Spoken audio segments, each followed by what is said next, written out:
fez desistir, porque eu acabei esquecendo desse episódio. Professor, nós já estamos ao vivo? Ah, já? Que ótimo. Faz tempo, é? Não, agora. Boa noite a todos e a todas.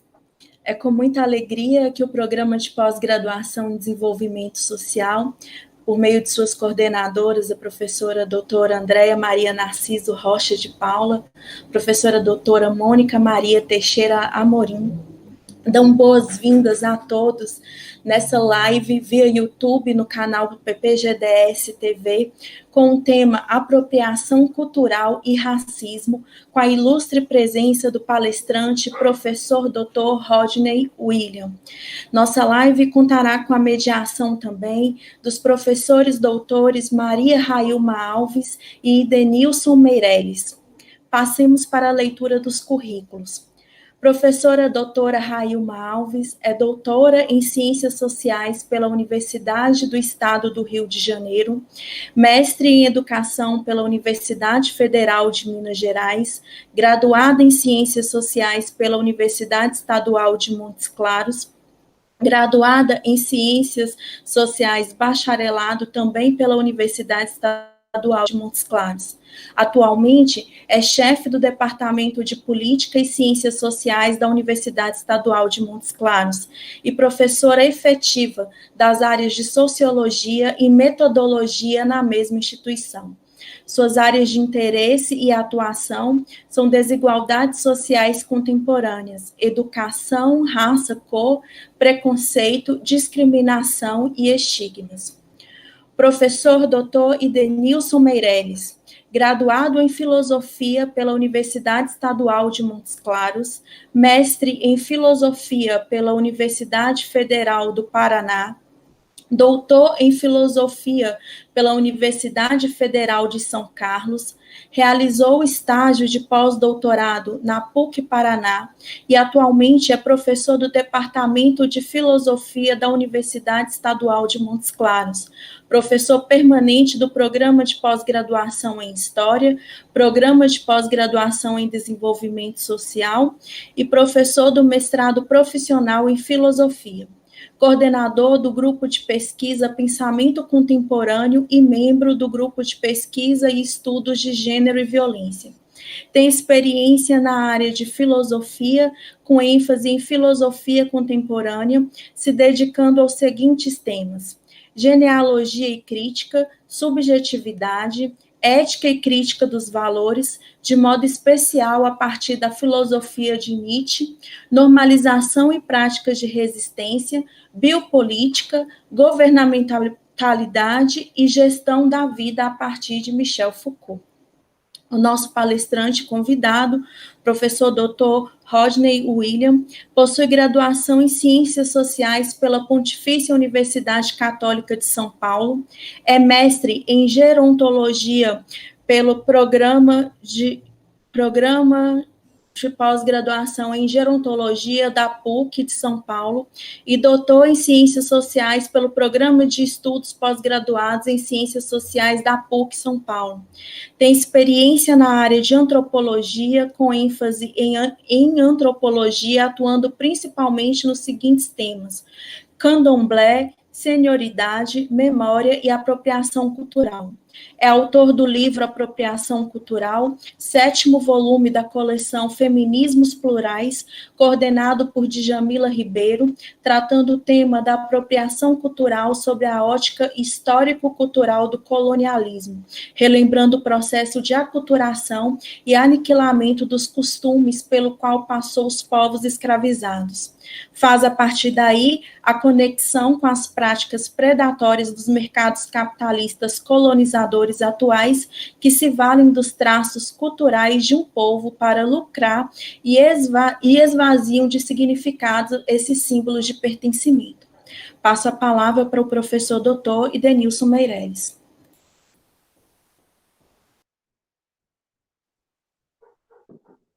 Boa noite a todos, boa noite a todas. Receber aqui com muita alegria, com muita satisfação, o professor, o pesquisador Rodney William, nosso agradecimento pela sua presença, pelo aceite, né, ao chamamento, ao convite do programa. Cumprimentar a professora Railma, nossa colega de trabalho, pesquisadora também aqui da Universidade Estadual de Montes Claros. Bom, cumprimentar a Reide e o Marcelo, né, que nos ajudam a coordenar esse programa, tá? A Andréia, coordenadora do PPGDS, e a Mônica, vice-coordenadora. Bom, a gente poderia começar essa conversa de vários lugares, né? Primeiro porque nós estamos diante de um cenário em que o racismo mandou novamente o seu recado para nos informar que ele está cada vez mais firme, cada vez mais forte, cada vez mais enraizado na nossa sociedade, na nossa cultura, né? Está cada vez mais enraizado, né? Na nossa gente. E, diante desse recado, nós precisamos, também dos vários lugares que nós frequentamos, dar as nossas respostas, né? Nós não podemos simplesmente nos calar diante dessa brutalidade, né, que nos toma de assalto, mais uma vez, né? E o tema que a gente discorre aqui hoje, né, para começar essa conversa com o Rodney, a gente poderia começar, talvez, para que ele fizesse uma primeira intervenção, né? Eu gostaria, talvez, se ele pudesse, né, situasse um pouco o alcance dessa noção, da noção que ele desenvolve com maestria, né? Inclusive, fazer aqui de público o agradecimento, né? Mais do que parabenizá-lo pelo trabalho, é agradecer pelo trabalho, né? Assim, o trabalho que você realiza, que a Djamila realiza, que o Silvio e tantos outros realizam hoje no Brasil, a gente tem que agradecer, né? Pela mobilização, pela militância acadêmica, né? Enfim, por oferecer recursos teóricos para que a gente possa pensar a nossa história, o nosso presente, né? Eu acho que talvez, Rodney, se você pudesse citar um pouco o alcance da noção de apropriação cultural, né? Que você desenvolve, e aí eu acho que a gente poderia considerar duas coisas, que eu considero assim, extremamente importantes no seu trabalho, né? É claro que no decorrer da nossa conversa a gente vai aprofundar em algumas coisas, em algumas questões mais pontuais, né? Mas acho que inicialmente, se você pudesse falar primeiro a motivação, né? A motivação para você tratar da questão, e isso te colocou, na verdade, em busca de um conceito, né? Ou seja, firmar um conceito para poder desenvolver né? Para poder formular uma teoria. Eu acho que isso quer dizer, é um trabalho digno de nota, né?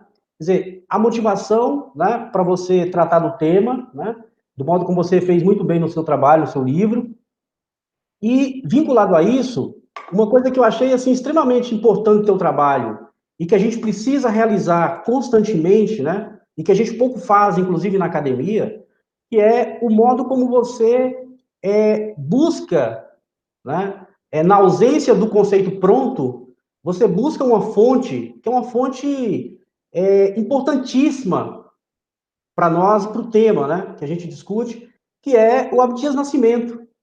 Né? Quer dizer, você foi buscar no Abdias Nascimento elementos para configurar e constituir o conceito de apropriação cultural. Quer dizer, como você mesmo diz, nem o próprio Abdias informa o termo propriamente dito, mas os elementos estão todos lá.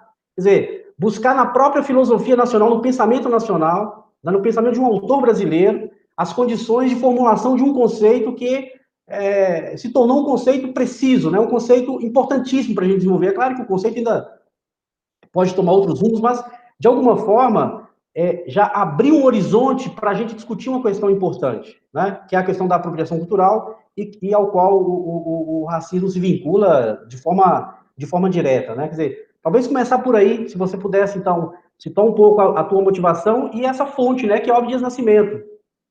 Vamos lá, professor. Primeiro te agradecer, professor Edenilson, que dizer que a nossa conversa preliminar foi muito importante, né, para a gente estabelecer uma relação de intimidade, né, muito embora, né, sejamos parentes, né, parentes naquela condição em que os índios às vezes colocam, né, aquele que se parece comigo é meu parente.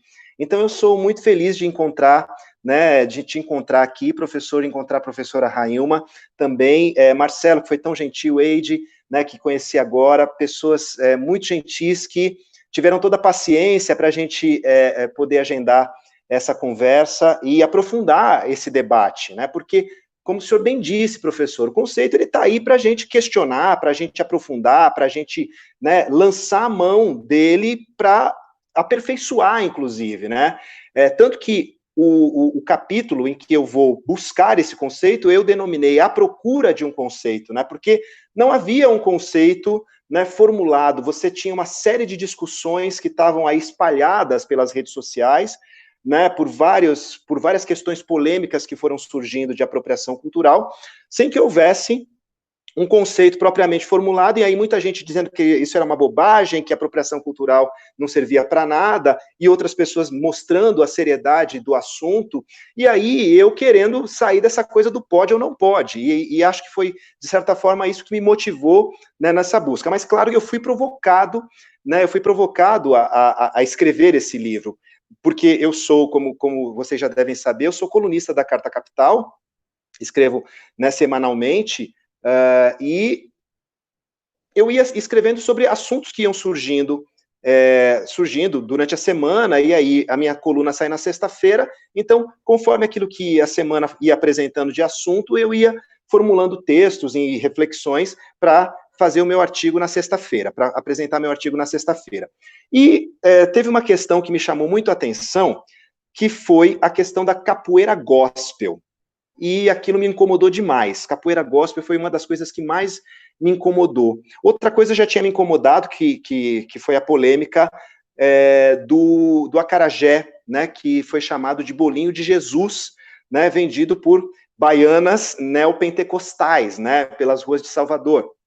E outra questão, né, muito polêmica, foi a questão dos turbantes, né? Só que ficava muito naquela coisa, professor, daquilo que branco pode ou não pode usar, do que branco pode ou não fazer, né? E a gente precisava aprofundar o conceito. Então, eu comecei com esse texto que se chamou Sobre Capoeira Gospel, Bolinho de Jesus e Afins. Esse texto viralizou, né? Foi um texto que foi muito comentado, replicado e tudo mais. E quando esse texto caiu nas mãos da Djamila Ribeiro, ela viu ali a possibilidade de eu falar sobre o tema da apropriação cultural num livro, né, porque já era uma intenção, ela já vinha sendo muito questionada a respeito disso, ela é da filosofia, como você também é, professor, e ela talvez viu que aquele texto dialogava com a questão da cultura e que para um antropólogo desenvolver o conceito talvez fosse mais interessante. E aí ela me desafiou, né, olha, o seu texto é ótimo, é muito bom, vamos aprofundar aqui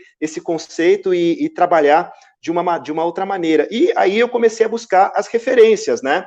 E comecei a buscar primeiro as discussões, e discussões que chegavam a brigas mesmo, uma coisa meio belicosa nas redes sociais, sobretudo quando teve aquela polêmica do turbante, né, da Tawane. Aí teve artigo para tudo que é lado, falando disso, falando daquilo, se branco podia usar turbante, se não podia usar turbante, quando podia usar, quando não podia usar, se devia usar, se não devia usar. E aí eu falei, porra, não pode ser só isso, não pode ser só isso. Então vamos buscar, né, esse conceito de apropriação cultural para que a gente possa saber, né, do que de fato se trata. Então eu fui, né, começar a ver o que estava sendo discutido, e aí fui pincelando uma coisa aqui, outra ali. Não dá para falar de apropriação cultural sem falar de cultura, então vamos embora buscar o conceito de cultura. Mas não adianta buscar esse conceito de cultura do Goethe, do Lévi-Strauss, né, e de tantos outros de tantos outros antropólogos, né, que já trataram disso, tem milhares de conceitos de culturas, né, e de cultura, e aí tinha que ser um conceito que desse conta de trazer vozes, né, trazer vozes que foram abafadas, né, por esse processo acadêmico que sufoca, né, e eu estou usando a palavra sufocar deliberadamente, né, para fazer uma menção ao que aconteceu nos Estados Unidos recentemente, né, que tem sufocado vozes negras, porque, afinal de contas, a gente fala também de um epistemicídio, né, os nossos saberes são sufocados. Então eu fui buscar esse conceito de cultura, mas aí já trabalhei com Kabengele Munanga, já trouxe o Abdias do Nascimento, e já fui trabalhando outros autores, né, que tratavam o conceito de cultura mais voltados para as nossas práticas. E claro, dialogando com esses que já estavam, de alguma maneira, consagrados, mas que eram epistemologias do norte global, né, dos Estados Unidos, da Europa. E isso deliberadamente para fazer uma contraposição, e aí chegando ao conceito de cultura, vamos ver o que é a aculturação. E aí, o Abdias, ele trata da questão da aculturação, né, de todos os sincretismos, miscigenação, lá no livro Genocídio no Negro Brasileiro, de uma maneira que eu acreditava que ali já estava o conceito de apropriação cultural com o qual eu queria trabalhar.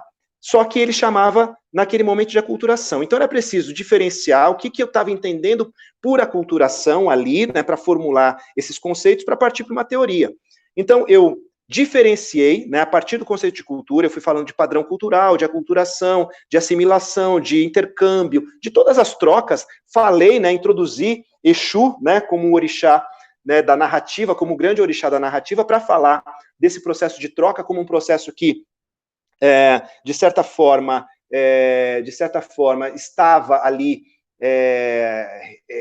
referendando todas as relações humanas, né, para falar de todos os tipos de troca, e aí sim, para dizer que, olha, quando a troca não é apropriação cultural. Portanto, se a gente está falando de um processo de aculturação, de intercâmbio, de reciprocidade, não dá para falar que houve apropriação, porque eu vou entender a apropriação como mais do que um uso indevido, né? É um processo em que um grupo hegemônico se apodera, né? Um grupo que detém o poder se apodera de elementos culturais de um grupo que é subalternizado. Então, não há um processo de troca. Então, se não há um processo de troca, eu quero saber o que está por trás. O que faz esse grupo hegemônico achar que tem o direito de se apropriar das produções culturais de um grupo que é subalternizado, né? E muitas vezes subalternizado por esse mesmo grupo, né, que o oprime. Então, a partir daí, eu já coloquei a diferença, e na introdução do livro, né, eu acabo a introdução do livro com esse parágrafo que diz assim, né? O respeito pela cultura de grupos historicamente subjugados é primordial. As estratégias de dominação são inerentes à apropriação cultural e visam apagar a potência desses grupos, esvaziando de significados todas as suas produções, como forma de promover seu aniquilamento. Portanto, escamotear os traços negros e indígenas das tradições culturais brasileiras é o mesmo que roubar a humanidade desses povos e impulsionar seu genocídio.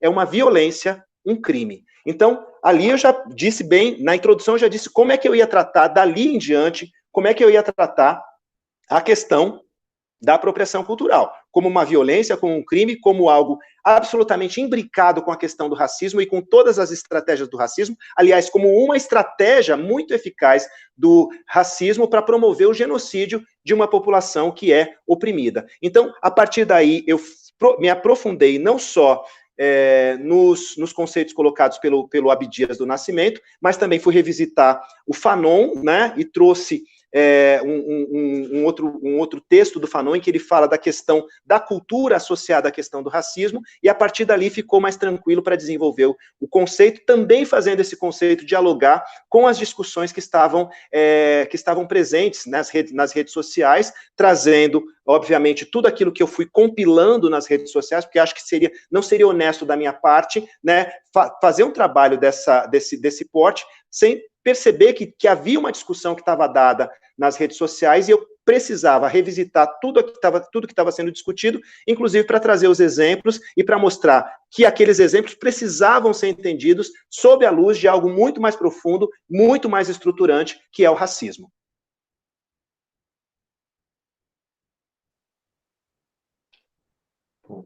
Então, Rodney, eu vou, na sequência, passar para a professora Railma fazer uma intervenção, fazer também a intervenção dela a respeito da...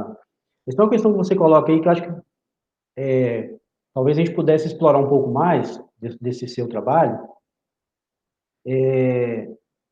Na verdade, é uma discussão muito forte do teu trabalho, né? Porque é justamente onde você busca fazer a relação da apropriação cultural com racismo, né? E aí você mesmo vai marcar essa posição, né? Quer dizer, entre a apropriação cultural e a troca, né? Quer dizer, há uma linha que é tênue, né? Uhum. É muito tênue, né? Quer dizer, sim, te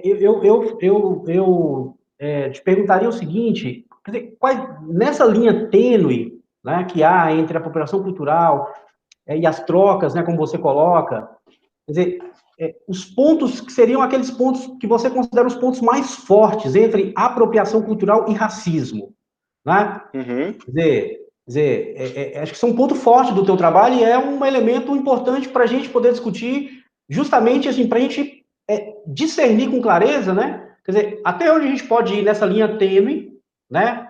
Da troca, né? Que não é propriamente uma dominação, né? Sim. Mas, e o racismo, que é o que justamente nos pega, né? Quer dizer, Uhum. inclusive de forma muito inconsciente, às vezes, né? Na reprodução dos Sim. estereótipos, né? Dos símbolos, como você bem coloca, nas manifestações culturais mais públicas, né? Como o carnaval, como o samba, por exemplo, a gente tende muito a acometer esse tipo de genocídio cultural, né? Sim. O que é o ponto mais forte que como você pensa, né, entre apropriação cultural e racismo, propriamente dito? Primeiro é compreender, professor, a apropriação cultural como uma violência, né? Uma violência que está ali sendo, de alguma maneira, motivada pela questão do racismo, né? Que é algo estruturante, né, na nossa sociedade. Então, essa violência, ela apaga completamente os traços, né, os elementos dessa cultura original, como uma forma de promover um genocídio. Você mata um povo não só quando você o aniquila do ponto de vista físico, mas também quando você mata a cultura de um povo, você está promovendo um genocídio. Então, é muito importante lembrar que quando o negro ele é apartado, né, da sua família no processo de escravização, quando ele é retirado da sua cultura, quando lhe é negada a cultura, quando ele é obrigado a assimilar, né, a cultura do opressor, por exemplo, no processo de sincretismo, né, coisa que o Abdias do Nascimento fala muito claramente no genocídio do negro brasileiro. Obviamente que isso faz com que ele negue a sua origem e que ele deixe de ser. E o deixar de ser promove, né, contribui para esse processo de branqueamento. Ou seja, você tem ali uma estratégia visível, né, evidente do racismo operando, ainda que você não mate, né, porque a gente tem o genocídio cultural, mas a gente também tem a cada 23 minutos um jovem negro sendo assassinado. A gente não pode perder de vista que nós, homens negros, somos sobreviventes, né, mas também quando a gente reafirma num processo de resistência, a gente reafirma, né, o nosso pertencimento, isso obviamente que não só nos fortalece enquanto pessoa, mas também enquanto grupo. E obviamente que o opressor sabe nas suas estratégias de genocídio, que são normalmente estratégias racistas, ele sabe que quando ele nos enfraquece do ponto de vista cultural, ele também consegue avançar para nos aniquilar fisicamente. Então, quer dizer, todas as coisas estão imbricadas e é nesse processo de violência que a apropriação cultural promove, ao apagar, ao esvaziar de significados, ao tirar sentidos, ao não promover a construção de identidades e a não dar a possibilidade da construção da resistência, é aí que a coisa fica mais complicada. Vamos pegar um exemplo, o mito da democracia racial. Qual é o grande problema do mito da democracia racial? Ele cria a noção de que não existe racismo. Ora, se não existe racismo, você não tem por que organizar a resistência para lutar contra algo que não existe.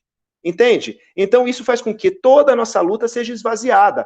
No processo de apropriação cultural é algo semelhante. Quando você diz, por exemplo, que o acarajé é de todos e que a gente pode fazer dele o que a gente bem quiser, você tira desse elemento cultural que foi fundamental para a sobrevivência de famílias inteiras, porque muitas mulheres sustentaram os seus filhos com o ganho do tabuleiro do acarajé, muitas sustentaram suas famílias e compraram alforria no período da escravidão com o dinheiro que saía desse tabuleiro. Você tira desse elemento todo o significado que ele tem para a construção da resistência de um povo. Então, é nesse sentido que essa violência ela tem um alvo. Então, a apropriação cultural ela não é algo que se dá naturalmente como um processo de aculturação e de troca, porque não há reciprocidade.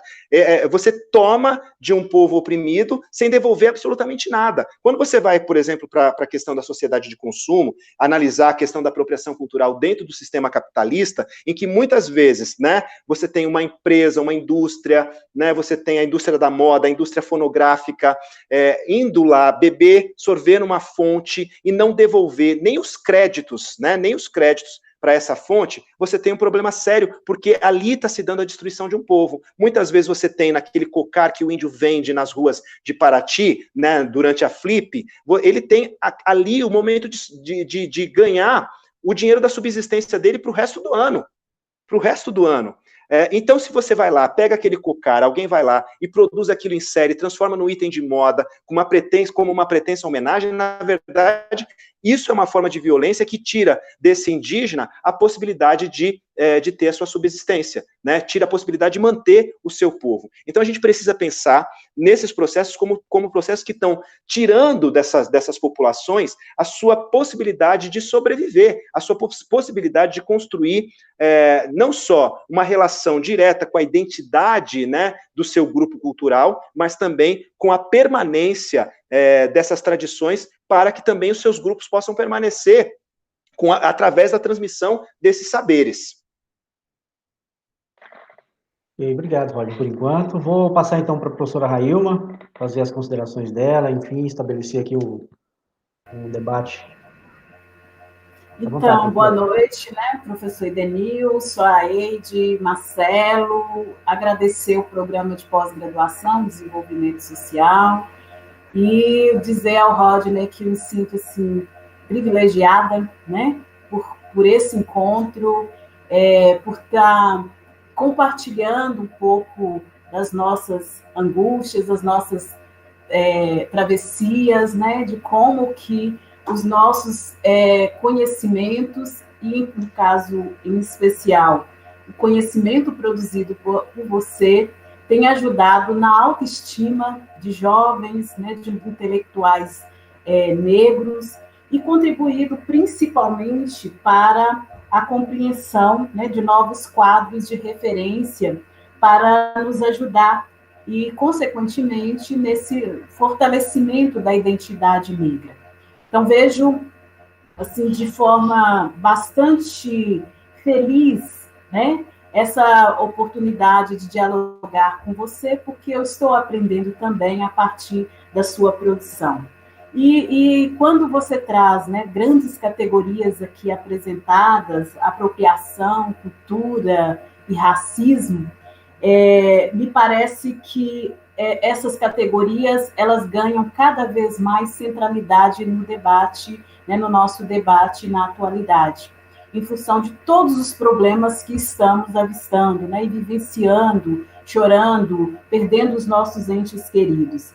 Então, acho que esse universo da apropriação, do debate, das categorias de análise que você está trazendo, que você aposta no seu trabalho, que mobiliza as nossas instituições, mobiliza as nossas pesquisas, nos ajuda também na compreensão, né, de um Brasil que precisa recuperar os seus percursos históricos e também compreender esses elementos da contemporaneidade. Então, a pergunta essencial é por que tal debate ele ocupou e continua ocupando a centralidade dos percursos históricos e contemporâneos no nosso país. A minha percepção é que nós estamos enfrentando 3 elementos fortes relacionados ao tema básico proposto para o nosso encontro, que o Rodney apresenta para a gente nesse momento. Na realidade, eu observo que, a partir da minha área de pesquisa, que o tema ele está interligado nesse processo, primeiro, né, de conseguir, e o próprio Rodney chamou atenção, né, essa discussão da estratégia de dominação que visa apagar a potência de grupos históricos sistematicamente inferiorizados, esvaziando de significado todas as suas produções como forma de promover seu genocídio simbólico. Então, essa fala potente, né, essa escrita potente, que nos deixa assim, de forma bastante tenso em relação às nossas produções, em relação ao quais são os desdobramentos do nosso país em termos políticos, econômicos, sociais, culturais, remete também a 3 fortes elementos que eu gostaria de listar para que, se possível, a gente pudesse conversar. O primeiro elemento é o elemento que eu localizo em relação à nossa profunda estrutura de desigualdade que compõe desigualdades econômicas, sociais, políticas e culturais compostas ou que faz essa composição do nosso país. Essas desigualdades, elas têm sido observadas e quando nós não damos conta de eliminá-las, esses temas, e o tema que você apresenta nessa noite, ganha cada vez mais sentido. Então, o primeiro aspecto que eu observo é como que todo o debate, né, como essas categorias, elas estão interligadas às grandes análises mais amplas do nosso fazer das ciências sociais. Um outro elemento que não tem como a gente fugir a partir do que você tem nos provocado diz respeito à valorização, produção e ressignificação da estética e identidade negra, a proteção das religiões de matriz africana e o afrodescendente, da produção, reprodução e distribuição da alimentação. Então, quando você fala desse lugar, apresentando dados, apresentando a sua reflexão, mobilizando os intelectuais negros, nós estamos também, né, e eu percebo também que esse é um segundo elemento que está intimamente interligado, relacionado ao nosso debate dessa noite. E, por último, um terceiro elemento que eu acho que encontra no campo dos direitos consagrados na Constituição de 88, e que a burguesia brasileira, a elite brasileira, me parece que nunca se conformou com esses direitos que nós conquistamos através dos movimentos sociais organizados, através, né, de grupos organizados, através da participação política organizada, seja no sindicato, nas associações, no movimento social negro. Então, me parece que a partir da Constituição de 88, de forma mais específica, essa elite ela não sossegou. Por quê? Porque a elite, e o próprio Florestan Fernandes apresentará nos seus documentos, nos seus artigos, né, publicado no livro chamado Florestan na Constituição de 1988, diversos artigos em que ele mobiliza essa inquietação da elite brasileira em relação a essas conquistas que foram desenhadas nesse percurso histórico. Então, na Constituição, nós observamos que elementos ligados à universalização da educação é um incômodo, né, para essa chamada elite brasileira. Então, a garantia da universalização da educação a partir do direito de todos à educação. Depois, em 2009, com a emenda da Constituição, que garante a obrigatoriedade dos 4 aos 17 anos, que incomoda, né, a educação pública para esses sujeitos, que talvez se acessasse de forma elaborada, a gente conseguisse dialogar objetivamente com a nossa produção cultural, com a nossa identidade, com a construção da nossa memória, e, consequentemente, a criminalização do racismo, também apresentada na Constituição, a proteção de terras de quilombos, né, colocada, e também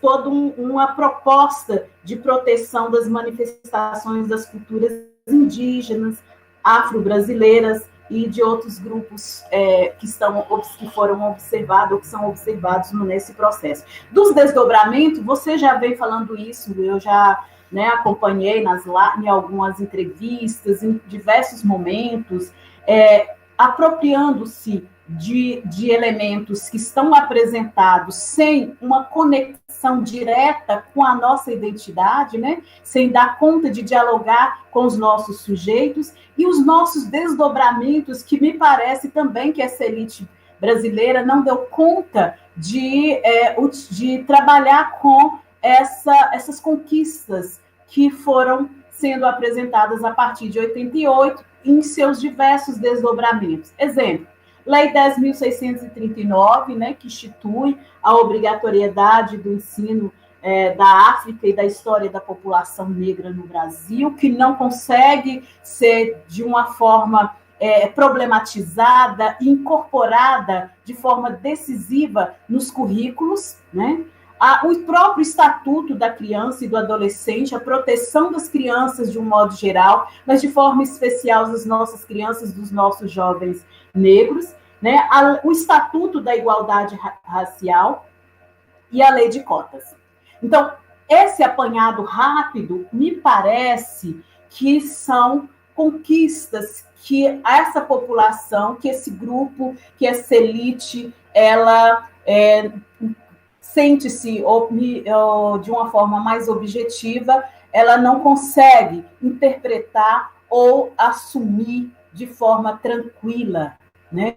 E tudo isso, a minha intuição é que tudo isso ajuda nesse processo, né, de construção, de consolidação do racismo, da discriminação racial no nosso país, e também em relação a outros processos da preservação da memória e da identidade negra.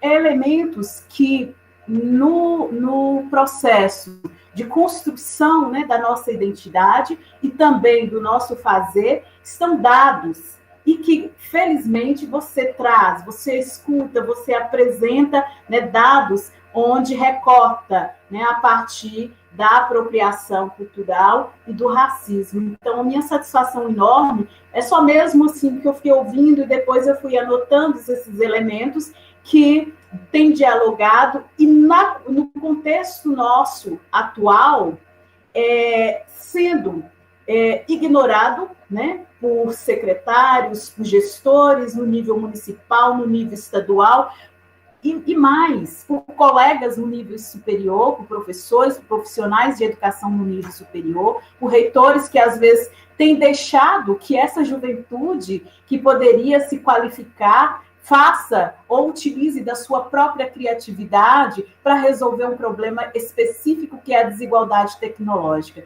Então, nós estamos diante de um processo dificílimo, né, onde esse apagamento dessa memória histórica de conquistas e consequentemente, de reafirmação, como se estivesse se devolvendo a população negra para o seu lugar de onde ela nunca deveria sair. Então, um pouco desse incômodo que eu queria compartilhar com você, né, assim, para a gente tentar dialogar, para ver se a gente consegue, né, trazer outros focos, outros elementos. E eu gostaria só de reafirmar, professor, como você chama atenção em relação ao Fanon, né? Quando o Fanon ele escreve na experiência de vida do negro, tem uma frase que eu fico muito emocionada, quando ele diz assim: queria simplesmente ser um homem entre outros homens. Gostaria de ter chegado puro e jovem em um mundo nosso, ajudando a edificá-lo conjuntamente.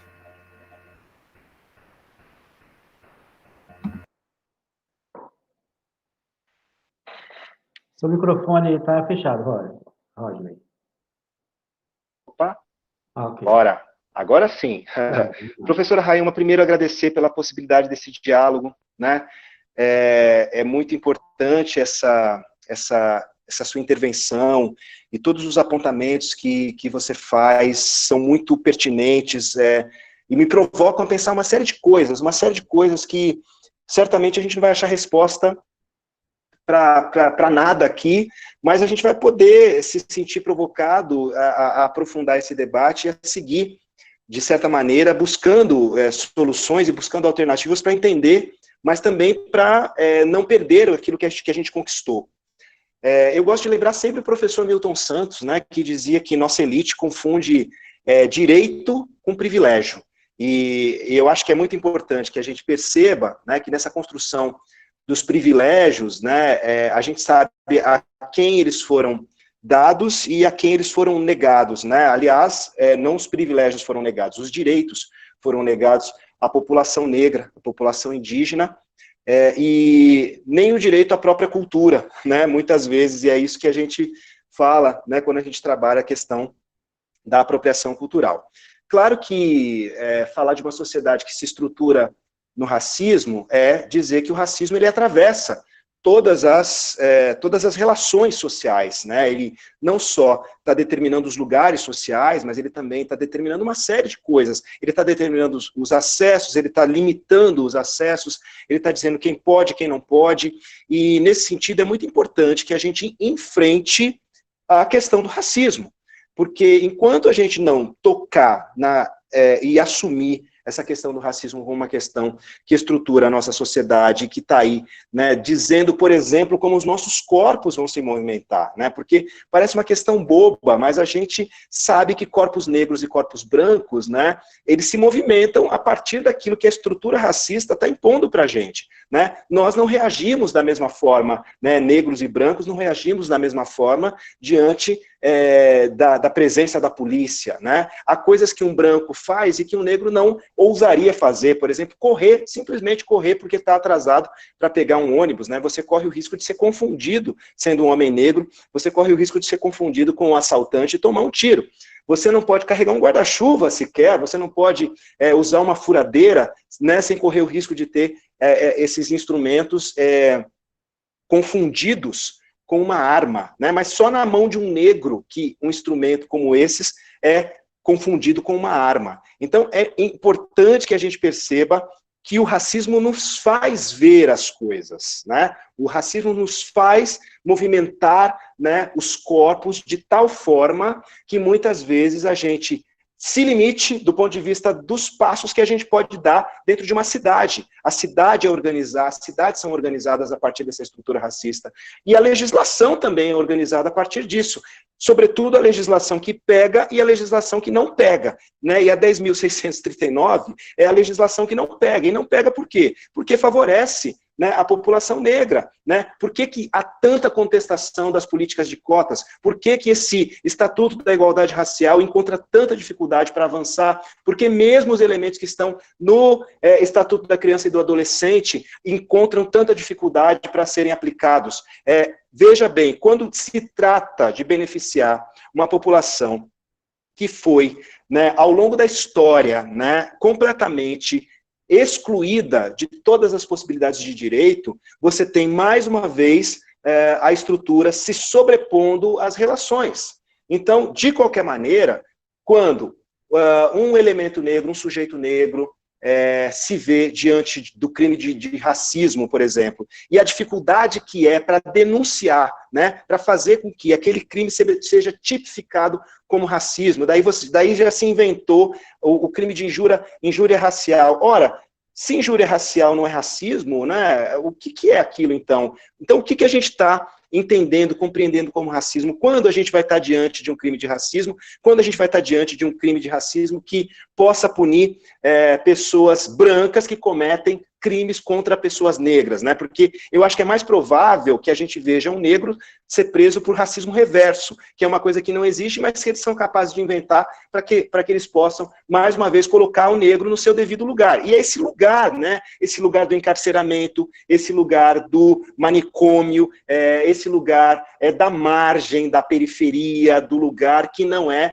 o lugar social que seja, de alguma forma, favorável ou que dê algum prestígio a essa população. Então, quando a gente pensa no tema da apropriação cultural, porque muitas vezes o que a gente tem, né, na construção e no fortalecimento da nossa identidade é a volta para os nossos territórios de resistência. Então, quando a gente pensa no samba, né, como um território de resistência, quando a gente pensa a capoeira como um território de resistência, quando a gente pensa o terreiro como um território de resistência, a gente, obviamente, está colocando nesses espaços a possibilidade não só de organizar minimamente a nossa resistência, a nossa luta para reivindicar direitos, para fazer valer direitos, para fazer valer a cidadania. E eu quero lembrar a vocês que o Renato da Silveira, quando escreveu o Candomblé da Barroquinha, ele termina o livro, que é um calhamaço, né, quase 1000 páginas,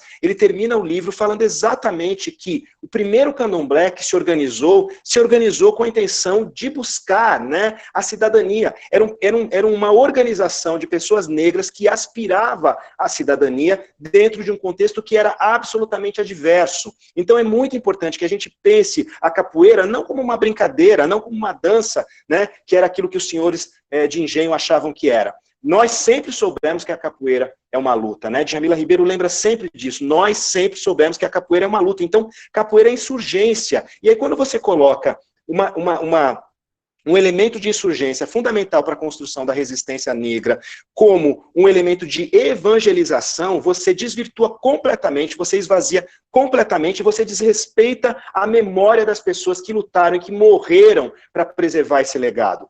Então, é muito importante que você perceba que toda a nossa memória, ela vai sendo, de alguma forma, mantida, preservada dentro desses espaços de resistência, desses territórios de resistência. Então, um terreiro de candomblé, ele traz um modo de fazer, um modo de viver, um modo de expressar, né, que veio de uma civilização africana. Por mais que ela tenha sido reinventada, ressignificada, não importa, mas está ali um componente fundamental para a resistência de um povo. E é a partir, né, dessas construções que a gente pode aspirar outros lugares. Eu não seria um preto acadêmico se não tivesse o fortalecimento da minha estrutura, né, de resistência, tanto na família preta, porque a família preta guarda vários elementos do terreiro, né, vários elementos de reminiscência africana.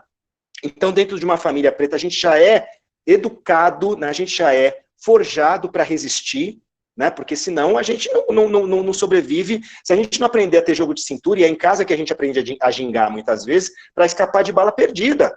Né? E que mãe branca tem que se preocupar em ensinar para o filho como é que cruza os dedos atrás da nuca? Que mãe branca tem que se preocupar, né, em saber que o filho chegou no seu destino? Porque isso é muito nosso. Então, a gente precisa perceber que não é igual, né, não é igual ser preto e ser branco nesse país, que as preocupações que uma família negra tem, uma família branca certamente nem sabe, né, que isso existe. Então é muito importante que quando a gente pense, né, nessa estrutura de desigualdades, que a gente perceba que ela foi construída de maneira deliberada, já com o processo de colonização e escravização. Né? As famílias negras foram esfaceladas, todos os processos de legislação que excluíram o negro da participação na sociedade, que não deram terras depois da abolição, que não promoveram a inclusão, a não ser pelo Código Penal. Né? Porque o único processo a única ação afirmativa, né, que efetivamente existiu logo após a abolição da escravatura foi o Código Penal. Né? E todos os elementos do Código Penal, dos manicômios, né? E o professor Edenilson, que estuda Foucault, sabe bem, né, como é que essas coisas se dão e o quanto, né, esses corpos que precisam ser vigiados, esses corpos que precisam ser limitados dentro dos espaços urbanos, encontraram nos manicômios e nas penitenciárias o seu espaço de controle. Né? Foucault poderia ter tocado na questão racial, não sei por que não o fez, né? Mas poderia ter tocado nisso porque ela era ali, era ela que estava no foco da situação e da questão. Então, quando a gente faz a crítica, obviamente que a gente não quer desmerecer aquilo que foi produzido, mas perceber que também há um atravessamento, que também há uma questão de interseccionalidade, que fazem com que essas opressões todas possam ser analisadas de uma maneira conjunta, todas elas se cruzam, todas elas se conversam. Então, quando a gente vai para o terreiro, por exemplo, e começa a ressignificar todos esses processos de inclusão e ver naquele espaço um espaço não só de resistência, mas de construção e de aspiração da cidadania, né, que nos é negada o tempo todo, a gente percebe que nos nossos saberes tradicionais, nas nossas práticas tradicionais, tem muito guardado daquilo que que os nossos antepassados e nossos ancestrais nos deixaram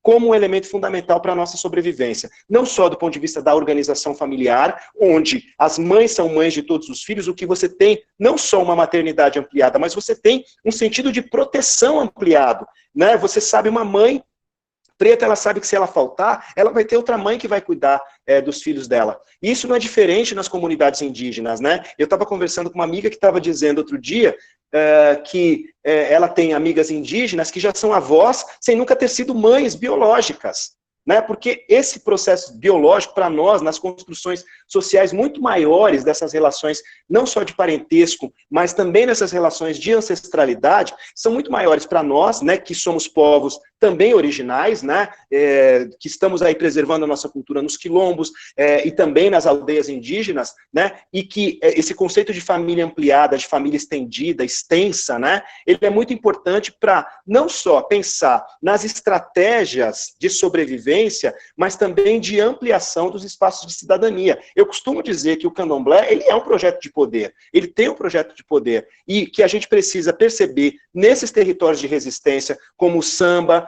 como a capoeira, outros projetos de poder. E por isso que esses projetos foram tão perseguidos e ainda são tão perseguidos pela sociedade, não só do ponto de vista daquele poder, né, do Estado, né, da coerção do Estado, da perseguição policial às comunidades, aos terreiros, mas também do ponto de vista desse projeto de poder teocrático que está em curso nesse país e que tem perseguido, por exemplo, as religiões de matriz africana de maneira sistemática e que, obviamente, teme que esses territórios de resistência possam se transformar, porque esse de fato, isso é uma hipótese que eu defendo, né, podem se transformar, de fato, em territórios de organização do povo negro, organização política do povo negro, para um projeto nacional, para um projeto de poder que efetivamente possa construir, de fato, a cidadania para a nossa gente. Então, é muito importante pensar em tudo isso, mas é muito importante resgatar também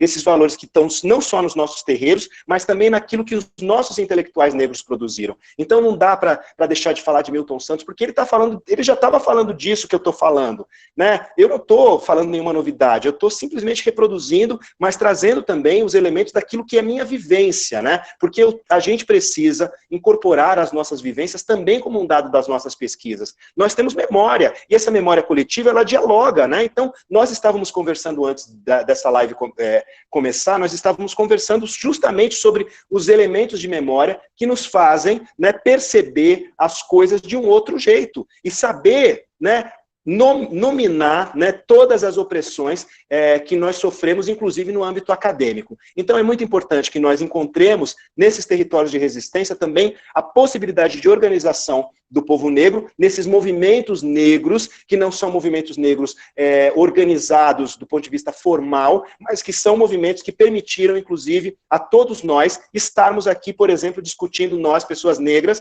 discutindo questões tão importantes, né, para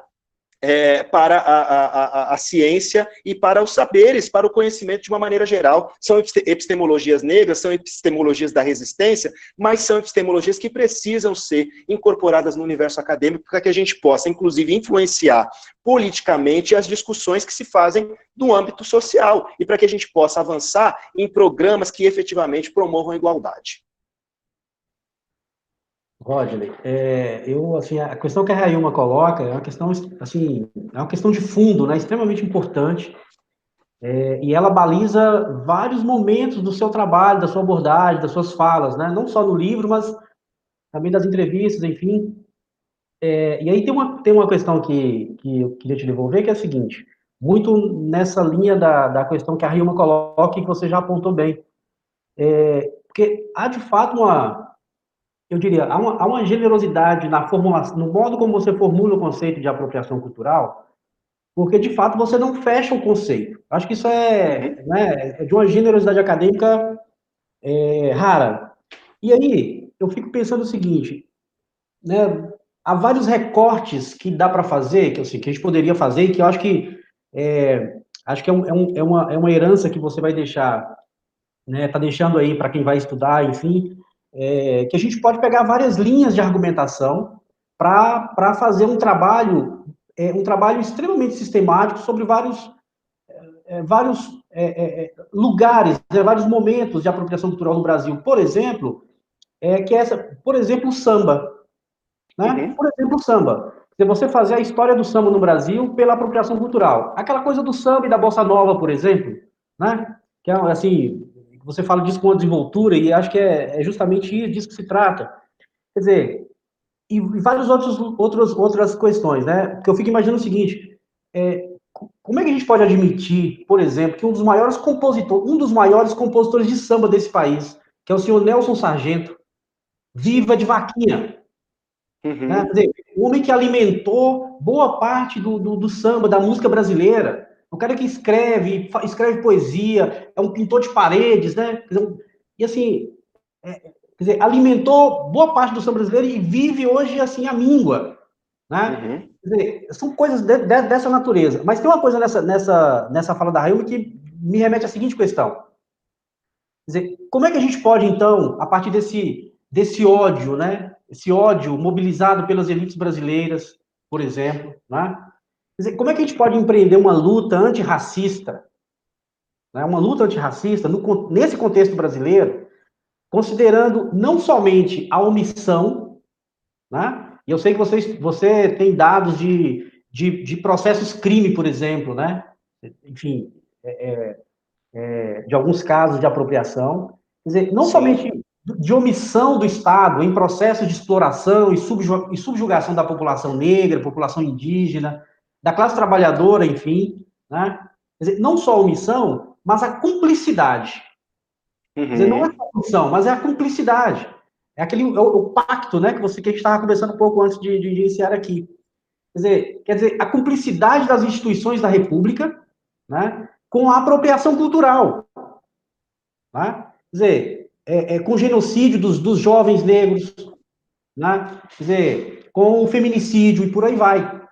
Quer dizer, por vários motivos, o ordenamento jurídico que nós temos, ele não dá conta de interromper esses processos brutais de racismo institucional, de racismo estrutural. Quer dizer, ele não dá conta. Uhum. Porque não é só porque ele omite, é porque há uma cumplicidade nesses processos, há uma cumplicidade nisso tudo, né? Quer dizer, de todo modo, e aí, como você constrói, né? A gente estava conversando um pouco disso, você já tinha dado a deixa, né? Mas eu já tinha mais ou menos isso mesmo. Como é que você, acho que o seu próprio trabalho já é um pouco a construção disso, mas como é que você constrói, de fato, sua esperança no futuro para a população negra no Brasil, considerando esse pacto que ainda permanece das elites brasileiras com os sistemas brutais de racismo, de violência, de genocídio o tempo inteiro, né? Quer dizer, como é que você está falando da esperança? Acho que é importante falar disso, né? Olha, eu vou responder com um samba para você, professor Denilson, porque eu gosto muito do Roberto Ribeiro, e ele diz assim, que ainda resta um pouco de esperança, apesar das desavenças. E eu vivo cantando, né? E eu digo sempre que a gente tem que ter um samba, nós pretos temos que ter um samba para festejar, mas também um samba para esquecer, né? Porque senão a gente não dá conta, né? Se a gente não sambar, né, a gente não dá conta de aguentar essa realidade que nos violenta cotidianamente, né? E eu acho que, lembrando Nelson Sargento, que é um mestre de todos nós, e que trouxe no seu samba o conceito de apropriação cultural. Ele sabia o que estava acontecendo. Quando ele compôs Samba Agoniza, Mas Não Morre, ali está todo o conceito de apropriação cultural. Ele estava vendo o que estava acontecendo, ele estava vendo o que a Bossa Nova estava fazendo com o samba, ele estava denunciando que a Bossa Nova era um processo de apropriação cultural, né, que estavam mudando toda a estrutura do samba. Então, quem é o intelectual aqui? Sou eu? Ele já me deu o conceito pronto. Porque eu formatei num livro o conceito, eu vou me sobrepor a um mestre, eu tenho que tomar a bênção de Nelson Sargento, que é o meu mais velho, tenho que lamentar que ele continua, de alguma maneira, reproduzindo a história de todos os sambistas do Morro, né, que viram as suas músicas sendo depuradas, porque é esse o termo que o Tom Jobim usa para falar. O samba é muito primitivo, ele precisa ser limpo. E a gente sabe o que essas palavras, né, quais são as conotações que essas palavras tomam dentro de uma estrutura racista, o limpar, o depurar, né, que no limite, né, vai chegar naquela questão do esvaziar também. né? Então, quando, né, Geraldo Filme, outro grande mestre, né, do samba, só que aqui de São Paulo, né, Geraldo Filme dizendo, né, que ele vai tratar da sua vida, ele estava ali denunciando a apropriação cultural, né? Então, quer dizer, a gente tem muitos intelectuais negros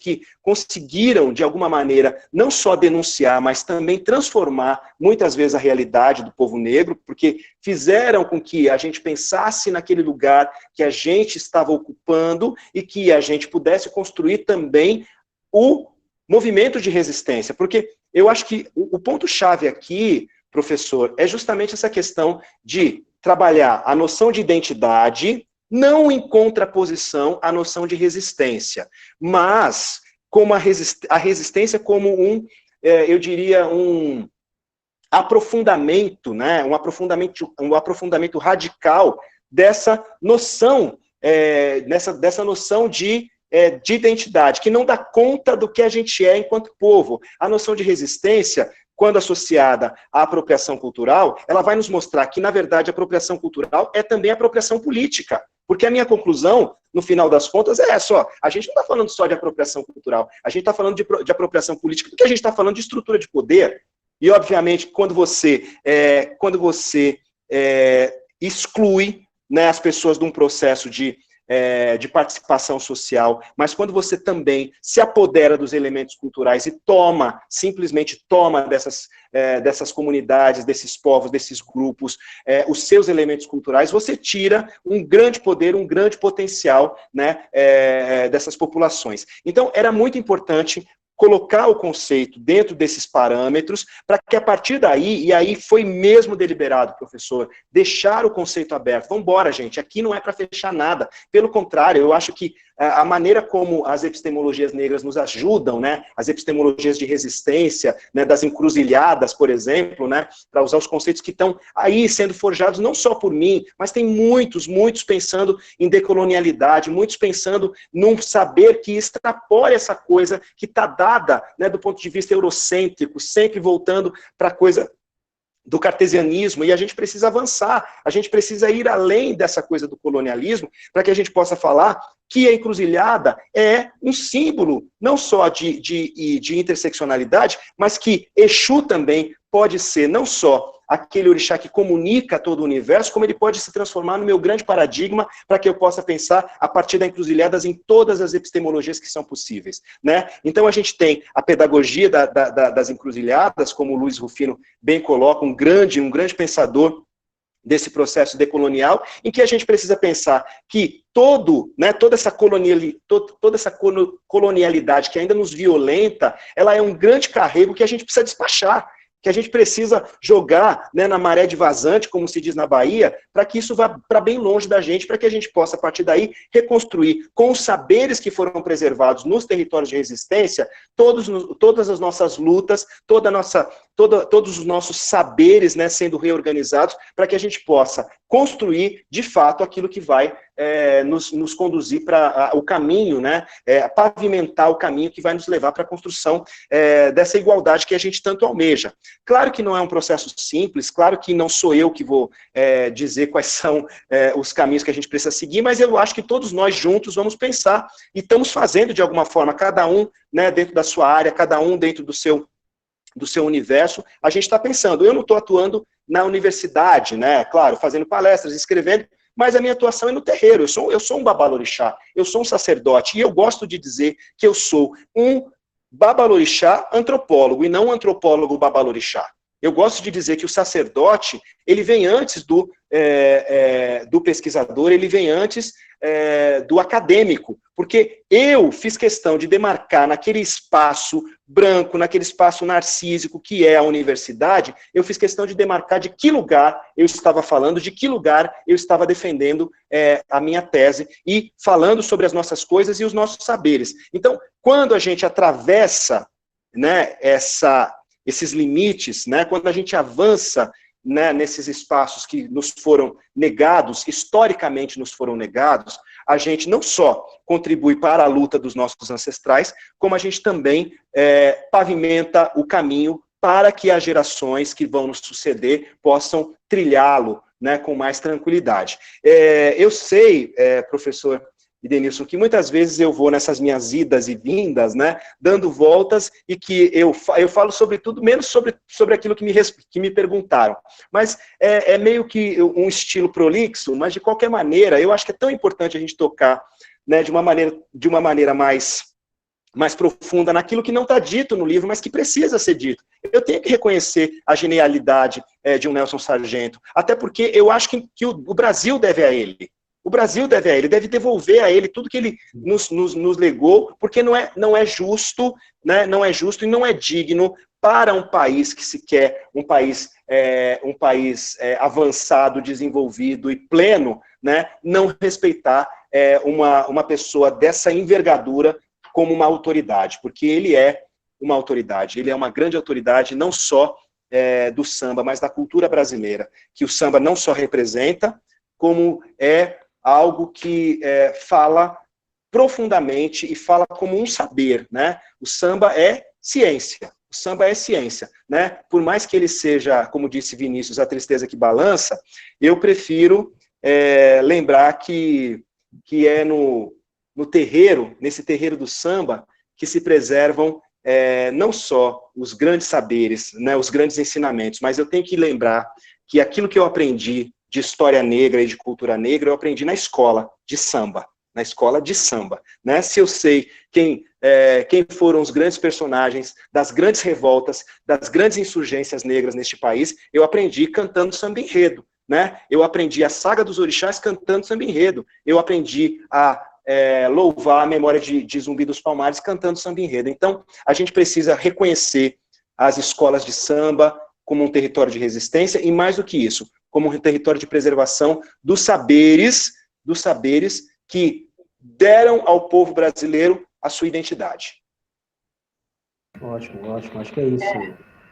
O Denilson, antes de você por favor, fazer outras perspectivas, quando o Rodney chama a atenção, eu fico assim, trazendo à memória, né, alguns pontos fundamentais. Silvio Almeida falou isso no Roda Viva semana passada, dessa produção da juventude, né, de como que os nossos jovens, eles, se tivessem tido a oportunidade devida, eles estariam, né, no nível de produção, de diálogo, de um fazer cultural. É óbvio que ele não fala nessas palavras, é a minha interpretação, de um fazer cultural, né, de enfrentamento dos nossos próprios problemas, em que a educação ela passa por tudo isso, né? E eu fiquei me lembrando, a partir da sua fala, a partir das suas reflexões, da própria produção, né, nos territórios, nas grandes favelas, do funk, do hip hop, né? Como que surge isso no primeiro momento, como que a força dessa produção ela foi colocada, e depois o que as próprias a televisão, junto com a indústria musical, ela consegue fazer com aspectos tão fantásticos da produção dos jovens no nosso país. Um outro elemento que esta semana, no dia 26, eu estava até conversando no primeiro momento, que ontem no Jornal Hoje, eles apresentaram o nível de organização, né, de uma das maiores favelas do Brasil, né, de São Paulo, a Heliópolis, e como que eles, através da associação da UNAS, estão organizando para enfrentar esse momento, né, do corona ou da Covid-19. Me impressionou o nível de organização, da representatividade negra, né, da pesquisa que eles estão desenvolvendo, da produção de conhecimento que esses sujeitos estão desenvolvendo ali, através do observatório que o Reginaldo José Gonçalves apresentou, chamado Projeto de Olho na Quebrada, e fiquei muito impressionada, impactada, acompanhei a live também deles no dia 26 de junho, e fiquei assim, poxa vida, com tudo isso acontecendo, as vozes negras estão conseguindo entrar e apresentar que nós temos condições de de dar uma resposta política significativa. E aí, o que me chamou muita atenção, mais uma vez, a questão do incômodo, é o incômodo do Estado. Quando aquelas senhoras foram apresentando o nível de organização, a proteção das vidas dos jovens, dos idosos, né, o acesso e a distribuição de alimentação através de doações, o Estado responde, a prefeitura responde, né, as empresas que diz também que estão ali patrocinando, estão dizendo, não, vocês não estão fazendo isso sozinhos, nós também estamos aqui. Então, essa é uma conexão fundamental para todos nós nesse momento, e acho que o seu trabalho, ele ajuda a gente a alargar o nosso olhar sobre diversos pontos que historicamente foram sendo produzidos e que talvez tenham passados ou repassados sem uma devida problematização. Lembrar também, Rodney, que você chama atenção, e eu fiquei lembrando aqui, pensando muito, que as ciências sociais hoje, aqui na região norte de Minas, que é uma região muito pobre, ligada também próximo a outras cidades do Vale do Jequitinhonha, nós sofremos muito, porque, voltando mais uma vez nesse processo da apropriação, né, de tantos artesãos que venderam suas peças para pessoas, para os chamados atravessadores, que compravam ali aquelas peças maravilhosas e que depois ressignificava, dando o que eles chamavam, dando um brilho significativo para as peças desses sujeitos que ficaram no anonimato, né? Então, assim, nós fomos acompanhando muito isso no Vale do Jequitinhonha, aqui na região norte de Minas, e lembrar também desse percurso que os nossos jovens negros têm apresentado. Hoje, nas ciências sociais, a gente tem encontrado um número significativo de jovens ligados ao terreiro. Então, assim, essa também tem sido uma tônica que eu acho que vale a pena a gente discutir, até mesmo, né? Você já falou isso no primeiro momento, no segundo momento, apresentou agora nesse último bloco, mas, assim, essa sua fala, ela também ajuda a potencializar esses nossos alunos de terreiro, de terreiros que estão na nossa universidade, procurando lugar, tentando ser aceito, apresentando a sua cultura. Então, é só mesmo para a gente refletir, né, um pouco do alcance, né, da sua proposta de trabalho. Eu fico muito feliz que a proposta tenha chegado, né, nesse nível de entendimento. Para mim, é uma grande satisfação e uma grata surpresa também perceber essa leitura, né, professora Railma, porque é muito importante, né? A gente escreve sempre para o outro, né? Pensando no outro, pensando em como o outro vai entender, pensando em se fazer entender, mas também pensando que aquilo que a gente escreve pode ganhar outras interpretações, e aí é que está a riqueza do escrever, né? Você fazer com que as pessoas, os interlocutores, os leitores, enfim, eles possam pensar em outras coisas a partir daquilo, né, que você escreveu. E eu fico muito feliz, né, com a leitura que foi feita do apropriação cultural. Eu fico pensando, né, porque nessa questão do movimento hip hop, desses movimentos de jovens, né, nos quais eu deposito toda a minha esperança. Eu deposito minha esperança nos jovens. Eu já estou caminhando por 50 anos, né, então eu tenho que depositar nos jovens a minha esperança mesmo. E eu me lembro sempre da professora Ana Lúcia Silva Souza, professora da UFBA, que escreveu o livro Letramentos de Resistência, né, em que ela trata dessa questão do movimento hip hop como um movimento muito, muito bem articulado, né, do ponto de vista político. Esses jovens sabem o que eles estão fazendo, e eu deposito nesses movimentos que vão surgindo, né, ainda que de maneira muito tímida em algumas periferias, ou em outras de maneira bem organizada, mas que tem toda uma questão de diálogo, tem toda uma questão de produção e de circulação de informações, né? A gente vê uma insurgência, uma nova insurgência, que se inspira certamente, né? Os territórios de resistência não são só esses territórios tradicionais que eu citei aqui, mas esses novos territórios que estão surgindo, porque a periferia é um grande território de resistência, né? As margens, né, das cidades, né, elas sempre né, abrigaram as periferias, porque as populações negras vão sendo sempre empurradas, né? Aqui em São Paulo foi uma coisa que aconteceu de uma maneira muito, nesse processo de urbanização, as populações negras foram expulsas, né, dos centros, das regiões centrais, expulsas e foram empurradas para as margens da cidade.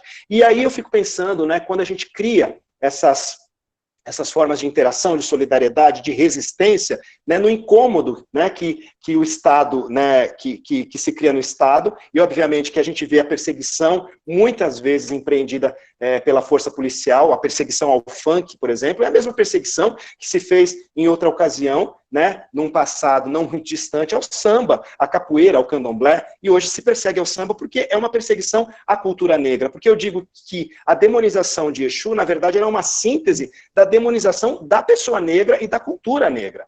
Né? Quando você tem a demonização das religiões de matriz africana, você tem a demonização de toda a cultura negra. Então é muito importante que a gente pense, né, que o Estado vai fazer a sua intervenção, obviamente nem sempre de uma maneira amistosa, né? Obviamente que às vezes querendo colher os louros, né, daquilo que de fato não construiu, outras vezes com a repressão, mas, de qualquer maneira, a gente não pode perder que o projeto do Estado é o genocídio, né? Então, essas políticas de morte, elas continuam sendo, de alguma maneira, levadas pelo Estado, não só no matar, mas também no deixar morrer. E aí a gente precisa, obviamente, fortalecer todos esses movimentos negros que estão nesses territórios tradicionais de resistência, nesses novos territórios de resistência que estão surgindo, porque é daí, né, que vai sair uma força política, certamente é daí que a gente vai construir uma grande liderança que vai conduzir esse país para a mudança que a gente espera, né, estar vivos para ver, né? Então eu tenho certeza que a nossa geração se apoia em todas as coisas que essa nova geração, né, que vai nos suceder está produzindo, e que a gente deposita neles a nossa esperança, mas que também vamos, de alguma maneira, dialogar, interagir bastante com eles, para que a gente possa, como se faz, né, num terreiro de candomblé, por exemplo, como os mais velhos, né, a gente possa instruir esses mais novos, para que eles possam caminhar por um chão batido, né, e que vai ser certamente um chão mais seguro. E aí, nesse ponto, tem uma questão importante, não é, Rodney, que o modo como você aborda a questão da apropriação cultural denuncia com clareza, né, sem meias palavras.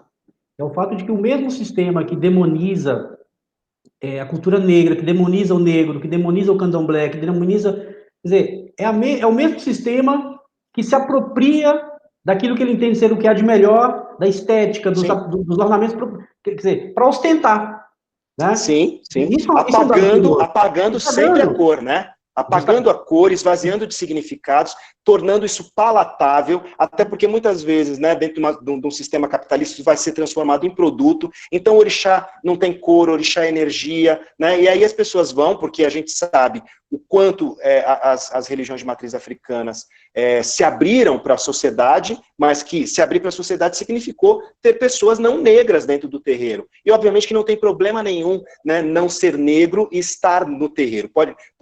Você pode ser branco e ser de candomblé. O que você tem que reconhecer é que o orixá é negro. O que você tem que reconhecer é que aquela cultura e todos os valores que estão sendo, de alguma forma, preservados naquele território são valores negros. Então, isso é algo que do qual a gente não pode abrir mão. Acho que isso responde um pouco à pergunta, é uma pergunta da Fabiana Leite, e ela pergunta justamente isso, né? Como a apropriação cultural se relaciona com o apagamento de referências simbólicas e culturais para as pessoas negras. Uhum. Né? E é isso mesmo, né? O apagar, né?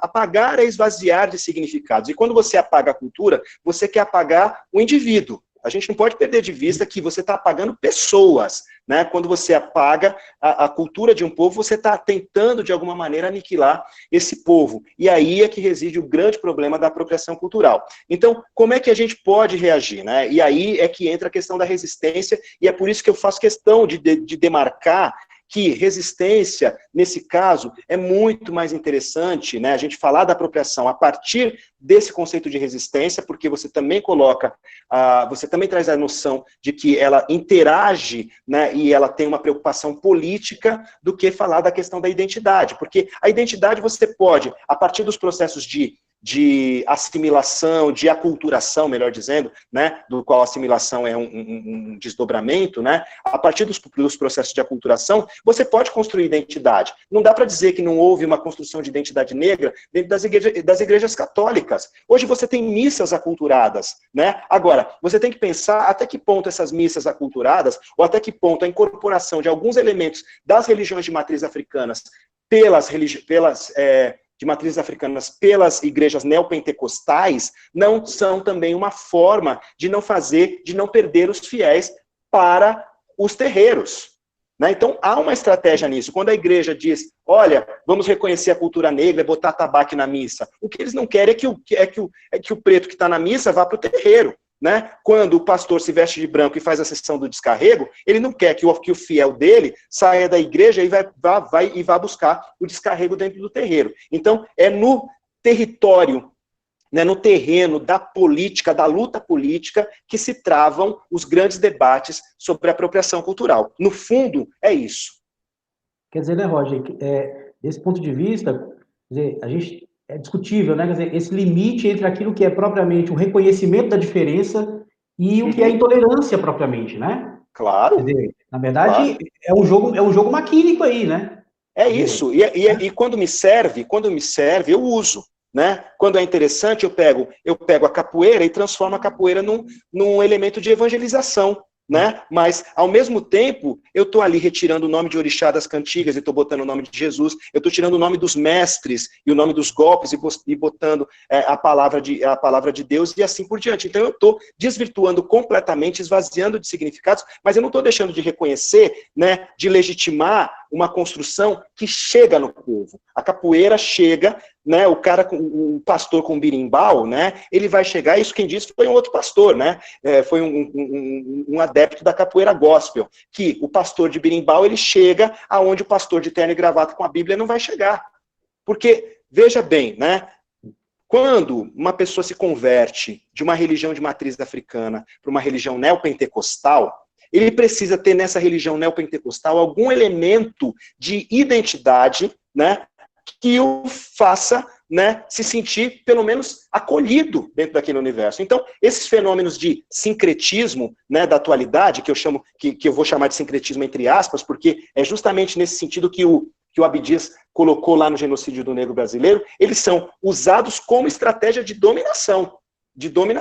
Então, é mais do mesmo. É mais uma vez, não é um reconhecimento de que a cultura negra é bonita. Não é nada disso. Na verdade, é você usar o elemento do oprimido para trazer o oprimido para a dominação do opressor. Roger, tem mais uma questão aqui. Eu sei que você já está... já descansamos um pouco, né? Mas a ideia é essa mesmo. Eu falaria disso a noite inteira. Você viu, professor, que eu gosto de falar, né? E que se você der a deixa, eu vou. Né? Tem uma questão do Paulo Robério, que é a seguinte: uma educação para a ocupação dos espaços de decisão política no Estado Nacional capitalista não seria também uma condição necessária para se criar uma ordem social mestiça, negra e indígena no Brasil? Olha, é uma pergunta que me provoca a pensar em várias coisas, né?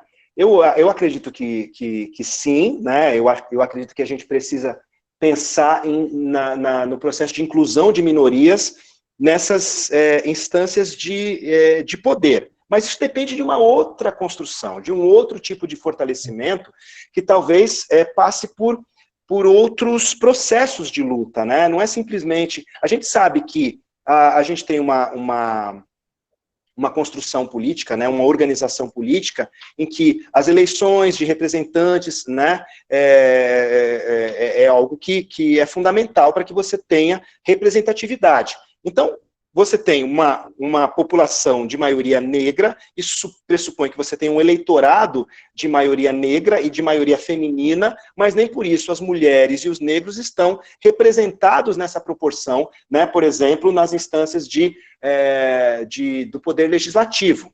Né? Então, como é que a gente muda isso? E aí, a gente vai ter que falar da consciência de classe, né? Porque raça, classe, né, são fatores que não tem como a gente separar. Né? O que nos falta? Se a gente já é a maioria, a gente já é a maioria proporcional, né? Se a gente já tem a maioria do eleitorado, por que o presidente não é preto? Por que a gente tem um presidente racista, por exemplo? Por que a gente tem um genocida na presidência da República? Então, a gente precisa perceber que a consciência de classe é o que nos torna agentes, né? Agentes capazes de interferir no processo histórico, né? E aí a gente vai lá, vamos reler Marx, né? Para entender como é que as coisas se dão, né? E aí não tem jeito, o que nos falta? A gente já é maioria, tá? Então o que está faltando? Consciência de classe, é isso. Então, lê um pouquinho de Angela Davis, né? Para entender como esses processos são imbricados, né? Classe, raça, gênero, para que a gente possa compreender qual é o caminho, né? E aí eu acho que a gente tá na luta, né? Não deixa, isso aqui é um instrumento de luta, né? Um livro, né? Você ter um livro que é parte de uma coleção, portanto, ele é parte de uma obra muito maior, que é a coleção Feminismos Plurais. Um livro que trata de vários temas, e que já está chegando, né? Fazendo o caminho inverso, né? Porque a gente sempre absorve as epistemologias que vêm do norte global. E esse livro já tem a sua tradução, na França e está indo para a sua tradução na Espanha, né? E já negociando a tradução no Reino Unido. Então, a gente está fazendo um caminho importante e eu não deixo de reconhecer isso como um instrumento de luta. É uma luta intelectual ainda, talvez demore muito, mas talvez seja um instrumento que a geração futura precise ter para a construção dessa consciência de classe. Eu fico feliz de estar contribuindo de alguma forma. Eu estou fazendo minha parte, né? Estou fazendo no terreiro também, rezando muito para os orixás, para que a gente possa alcançar esse dia de igualdade. Ô Rodney, estava lembrando aqui do documentário da Michelle Obama, né? Que ela traz algo fundamental que, felizmente, eu consegui identificar no meu processo de levantamento de dados na pesquisa de doutorado, que é algo fundamental que é a escuta. Como que essa juventude negra, as crianças, né, os jovens, e todos nós, de um modo geral, como que nós precisamos da escuta. E aí, se puder, eu sei que a gente já está um pouco já avançando aqui, se você pudesse falar do seu lugar de terreiro, como que você observa esse lugar da escuta e qual que é a importância da escuta nesse momento crucial para a nossa população negra. Olha, eu vou mostrar meu outro livro aqui, né? A bênção aos mais velhos, né? Poder e senioridade nos terreiros de candomblé. Lembrar que o mais velho no candomblé é uma categoria, né? Nós temos a categoria dos mais velhos, né? E, obviamente, você tem a categoria dos mais velhos, tem a categoria dos mais novos, né?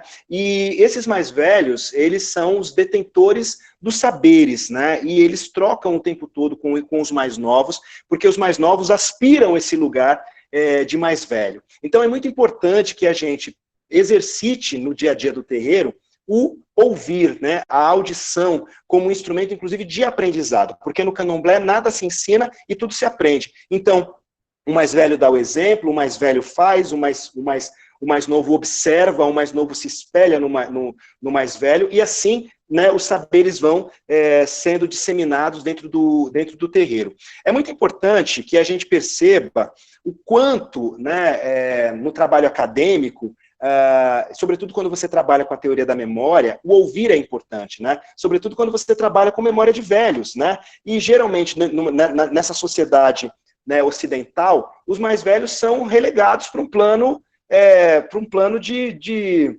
esquecimento, né? É um projeto de você excluir completamente os mais velhos. Você manda para os abrigos, você manda para os asilos, você coloca num canto da casa E no candomblé a gente faz justamente o inverso, né? O mais velho é quem detém o poder, e todo mundo, obviamente, quer estar mais próximo dos mais velhos e, de alguma forma, quer ouvir as suas histórias, porque nas suas histórias vêm os saberes dos orixás, vêm os fundamentos da nossa religiosidade, né? E o fundamento ele tem que ser transmitido, né? Porque essa coisa do falar, né, e do ouvir, né, no terreiro é um hábito cotidiano, mas também é uma prática é um método, né? É quase uma prática pedagógica mesmo, né?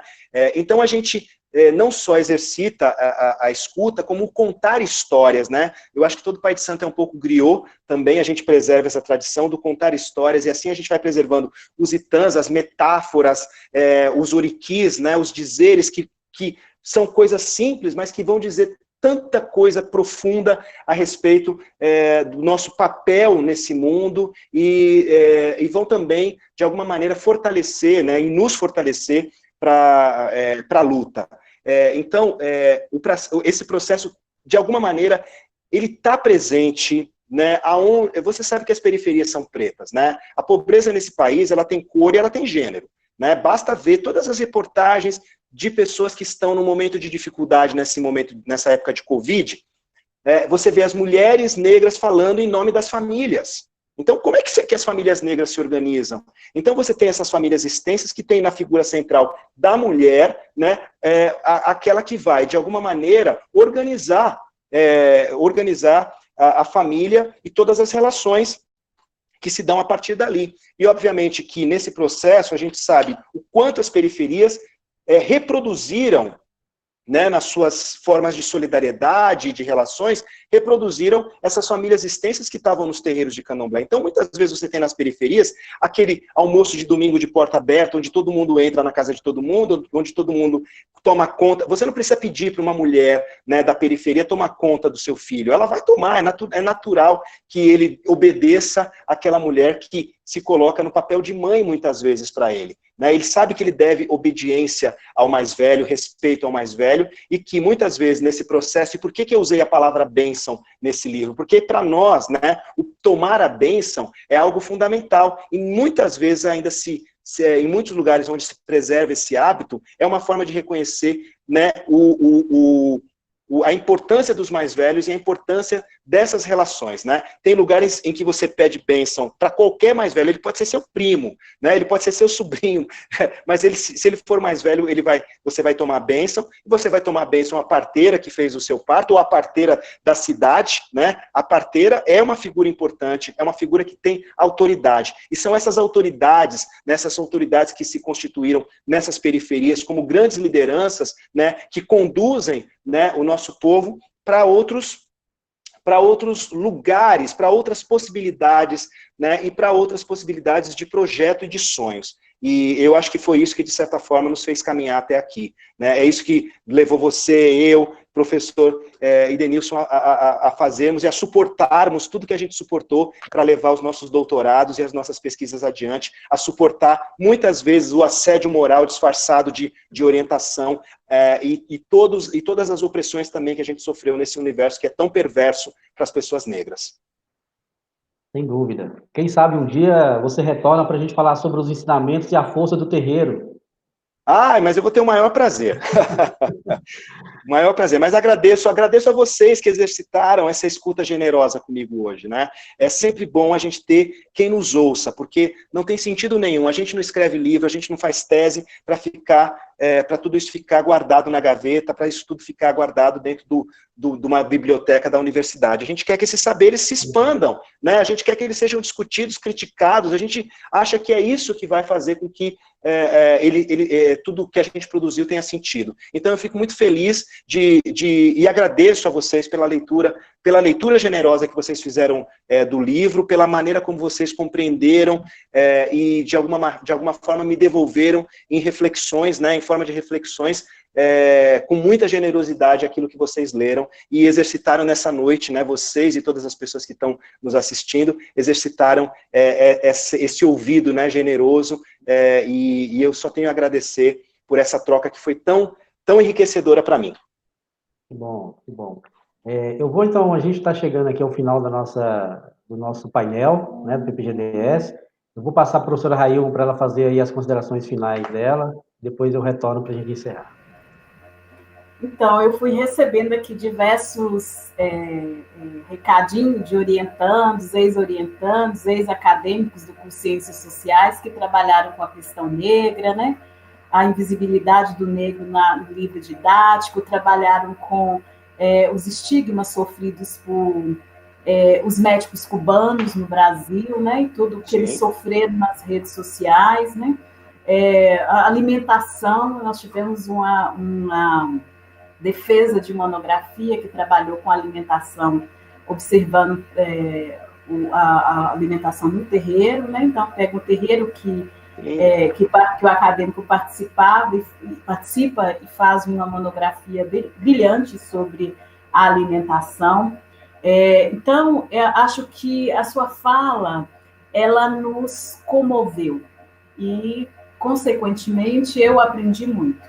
Assim, minha alegria em ouvi-lo, um orgulho saber que eu estou compartilhando com você e Denilson, né, esse momento que para nós é histórico, né, essa abertura dessa fala. Então, é um grande aprendizado. E aí eu escrevi uma coisinha rápida hoje pela manhã, na realidade 3 horas da manhã, que eu estava pensando muito nessa... no nosso encontro. A gente funciona de madrugada, né? Eu fiquei pensando os insights da madrugada. Eu fiquei pensando no nosso encontro e ansiosa com esse encontro. E aí eu pensei assim, gente, não podemos ignorar os diversos clamores. Preciso respirar. Quero ver minha mãe.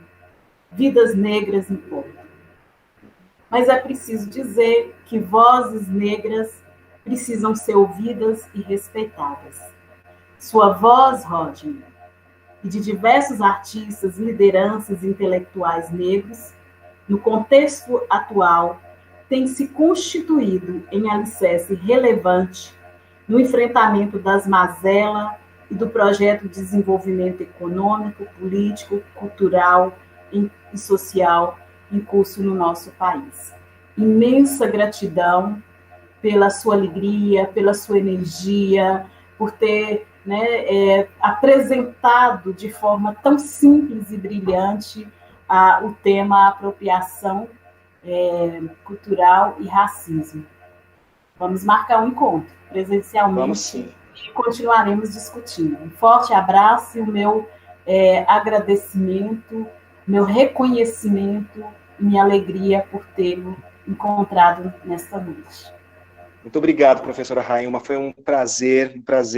Feliz e emocionado, né, por merecer essas palavras. Eu espero que a gente possa, muito em breve, se abraçar, se encontrar pessoalmente. Desejo muito axé, né, para todos que nos assistiram, para os seus orientandos, para todos que de alguma forma estão aí, né, na construção de uma academia também, né, de uma universidade que seja uma universidade mais justa também, né, e que possa acolher as pessoas negras, né, com um coração, né, como a gente sabe o quanto é complicado para a gente circular nesses espaços de vaidade e de competição. E a gente é da lógica da colaboração. A gente não veio para competir, a gente veio para colaborar. E vamos juntos. Obrigado, viu, Railma, pela sua participação, pela sua ponderação, pelas questões, né, pelo debate com o Rodney, extremamente fecundo. E certamente vai, né, reverberar e a gente vai fazer um bom proveito disso ainda por muito tempo, porque o trabalho do Rodney é um trabalho que eu considero de uma potência incrível, né? Você é uma pessoa potente, né? E está tendo a generosidade de doar essa potência, né? Para que a gente possa pensar no nosso país, pensar no nosso Brasil, pensar nos nossos negros, nas nossas negras, nas nossas casas, né? Enfim, pensar e alimentar um pouco a esperança, né, de um futuro mais promissor para a população negra desse país, tão sacrificada, brutalmente sacrificada há séculos, né, nesse país. E eu não poderia deixar de falar rapidamente, Rodney, de uma de uma expressão que o seu livro carrega, que o seu texto carrega, e que a sua fala, né, a sua postura carrega, e que é um ensinamento extremamente precioso que o Brasil, infelizmente, não aprendeu, que as elites brasileiras não aprenderam, e acho que elas terão dificuldade de aprender, e talvez porque esse ensinamento é um ensinamento negro, que se aprendessem, nós estaríamos num outro lugar da cultura, da vida política, né? Que é um ensinamento que é uma epígrafe do teu trabalho. Talvez essa lógica capitalista que nos marca, o mercado, o consumo, a ostentação da elite brasileira, né, sejam os melhores exemplos que traduzem essa epígrafe do seu livro, que é uma epígrafe, para mim, estupenda. A primeira vez que eu li isso, e foi no teu livro, assim, é algo estupendo, né? Que é a expressão lá que você toma, me parece, do Sidney Nogueira, né? E que remete a Exu, né? A A banca banca do do mercado mercado tem dois tem dois lados. lados. Quer dizer, Isso. isso assim, é de uma potência revolucionária, porque ensina para o país, para o Brasil, para o seu leitor, isso que nós chamamos vagamente, abstratamente, de solidariedade. Uhum. Você não vai à banca do mercado e rouba do pequeno agricultor que vende o seu produto, vende o seu alimento. Você troca, né? Se você paga pelo que você consome, você paga e paga o preço justo, né? E não se pagou ainda para o negro brasileiro o preço justo nesse país, né? E é preciso pagar. É preciso pagar a Nelson Sargento, é preciso pagar a Cartola, é preciso pagar a Carlos Cachaça, a Dona Ivone Lara, né? É preciso pagar a Abdias Nascimento, é preciso pagar vocês que estão fazendo um trabalho acadêmico, um trabalho intelectual, assim, fenomenal nesse país, ensinando os jovens brasileiros a pensar com as armas brasileiras. Eu acho que isso é importante, né? Então, assim, fica aí o nosso agradecimento a você, tá? Pela generosidade e, de fato, o teu trabalho vai reverberar nos nossos trabalhos, nas nossas pesquisas, tá? Tenha certeza disso, tá? Muito obrigado a Professor Denilson, você. essas suas palavras me emocionam profundamente, eu te agradeço muito, muito, eu acho que é isso, né? O entendimento da potência da simplicidade, né? Porque a gente precisa entender para além daquilo que está dito, para além daquilo que está escrito. E eu fico muito feliz de ter visto aqui nessa noite o quanto vocês foram generosos na leitura desse livro. E eu acredito muito, né, na solidariedade, eu acredito muito na reciprocidade. Eu sou um homem esperançoso, né? Eu acho que eu não teria vivido, eu não teria chegado até aqui sem esperança. E eu tenho esperança de construir, né, por meio das armas que a gente dispõe, porque os orixás nos ensinam a lutar com todas as armas. E eu acho que esse é um aprendizado do terreiro que eu levo para a vida. E a arma não é necessariamente, né, uma arma que a gente pode causar a morte do outro, mas uma arma que a gente pode convencer o outro a olhar de uma outra forma para o mundo. Eu acho que um livro, ele tem essa potência, uma tese tem essa potência, uma palavra, né, às vezes não é tão simples, colocada no início de um livro, pode ter essa grande potência de dizer tudo que o livro precisa dizer. E eu acho que a sua leitura foi generosa porque entendeu, na primeira frase, na epígrafe, entendeu o livro inteiro. Então, eu agradeço imensamente por essa noite, por essa troca, e espero ter o prazer da gente dialogar em outras oportunidades. Com certeza. Muito obrigado. Eu passo, então, para Obrigado, a Reide, gente. que vai finalizar o nosso painel de hoje. Obrigado, Reide. Professor Rodney, a gente agradece imensamente, estamos todos aqui encantados com a sua fala, né? Esperamos que possamos recebê-lo aqui no norte de Minas o mais breve possível, né? Para que possamos aí ter a oportunidade de dividir aí desse seu conhecimento tão vasto mais uma vez. Quero agradecer aos professores Edenilson e a professora Rairma pela participação, pela pontuação, agradecer a todos que estiveram conosco aí no YouTube, e de forma especial agradecer ao Guilherme Monção e os demais responsáveis, né, pela manutenção desse canal. Muito obrigada a todos. Marcelo, quer falar alguma coisa? Só agradecer também, em nome da coordenação do Programa de Desenvolvimento Social, a doutora Railma, professora, ao professor Edenilson e ao nosso convidado da noite, que, né, nos deixou aqui cheio de reflexões, e agradeço mais uma vez a disponibilidade, o carinho, desde o primeiro contato. Muito obrigado. Eu que agradeço a vocês todos por essa noite que vai ser inesquecível, tá? Estão todos vocês no meu coração. Muito obrigado.